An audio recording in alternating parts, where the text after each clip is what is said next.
ঠাকুরগাঁও জেলা বালিয়াডাঙ্গি উপজেলা ৫ নং ২০০ ইউনিয়নের কমিটিকে কেন্দ্র করে গতকাল রাত্রে কিন্তু এখানকার যারা কমিটি প্রার্থী রয়েছে, বিভিন্ন সাধারণ সম্পাদক, সভাপতি যারা পদপ্রার্থী রয়েছে, তারা কিন্তু গতকাল রাত্রেই কিন্তু মশাল মিছিল করেছে।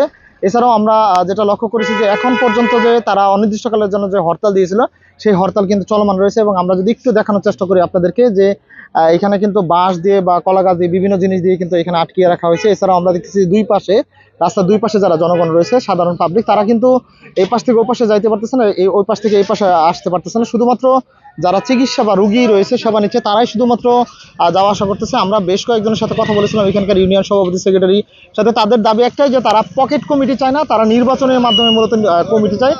আজকে সকাল থেকেই তাদের নির্বাচনের মাধ্যমে মূলত কমিটি দেওয়ার কথা ছিল, কিন্তু জেলার যে ঊর্ধ্বতন যারা নেতাকর্মী রয়েছে, তারা কিন্তু রাত 11টার দিকে তাদেরকে হোয়াটসঅ্যাপে মেসেজ দিয়ে বলা হয় যে মূলত কমিটি স্থগিত করা হয়েছে, অর্থাৎ তারা একটা পকেট কমিটি দিতে চাচ্ছে, এমনটাই কিন্তু জানিয়েছে। এর ফলে কিন্তু এখানে যারা যাত্রী রয়েছে তারা কিন্তু বেশ দুর্ভোগে পড়েছে। এবং আমরা দেখছি যে যানবাহন যেগুলো, এগুলো কিন্তু চলাচল করতে পারতেছে না।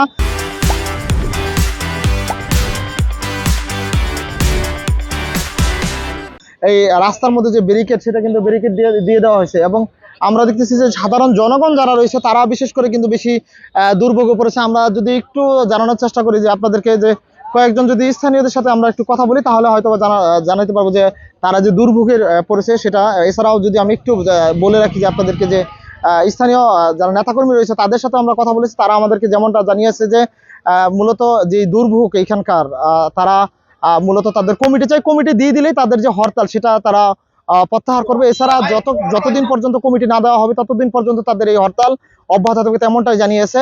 আমরা যদি কয়েকজন যারা এখানকার মূলত পথচারী রয়েছে তাদের সাথে কথা বলি। আমি মনে করলাম শীতের সকালে মনে হচ্ছে যে এখানে অ্যাক্সিডেন্ট হয়েছে, এই জন্য রাস্তা অবরোধ হয়েছে, কিন্তু এখানে দলীয় একটা কোন্দলের জন্য তারা কমিটি গঠন করবে না, না কি করবে, এখানে মানুষকে যে হয়রানি করাচ্ছে, এটা আমাদের জন্য অনেক ভোগান্তি। এবং ঢাকার থেকে আপনার অনেক দূর থেকে জার্নি করে যাত্রীগুলো আসতেছে, তাদেরকে এভাবে হয়রানি করানো আসলে এই দলীয় কোন্দলের জন্য আমাদের ঠিক হয়নি। তাদের কোন্দল তারা কিভাবে করবে, মানুষ যেন শান্তিতে বসবাস করতে পারে বাংলাদেশে, সেটাই আমাদের কাম্য। আজকে আমাদের সকাল 11টায় ভোট শুরু হবে। হঠাৎ করে কে বা কার মেসেজে রাতে 12:30টার দিকে আমাদের এই ভোট বন্ধ করে দেওয়া হলো। কেন দেওয়া হলো, কার নির্দেশে দেওয়া হলো আমরা জানি না। আমরা শীতের মধ্যে সমস্ত প্রার্থীরা প্রতিটি ভোটারের দ্বারে দ্বারে আমরা গিয়েছি। আমরা চাই গণতান্ত্রিক অধিকার প্রতিষ্ঠিত হোক। তা না করে কার নির্দেশে যারা আওয়ামী দুঃশাসনে আমরা যারা সুযোগ সুবিধা নিয়ে এই আওয়ামীদের সাথে যারা আঘাত করে চলে, তারা আজকে যারা পাকেট কমিটি করতে চায়, এই পাকেট কমিটি করার ষড়যন্ত্রে তারা লিপ্ত হয়েছে। এই জন্য তারা আমাদের কমিটিকে ভোট আমাদের স্থগিত করাইছে। তারা আমাদের নির্বাচনের কাজ যতক্ষণ পর্যন্ত তারা স্থগিত রাখবে, ততক্ষণ পর্যন্ত আমাদের এই হরতাল চলবে।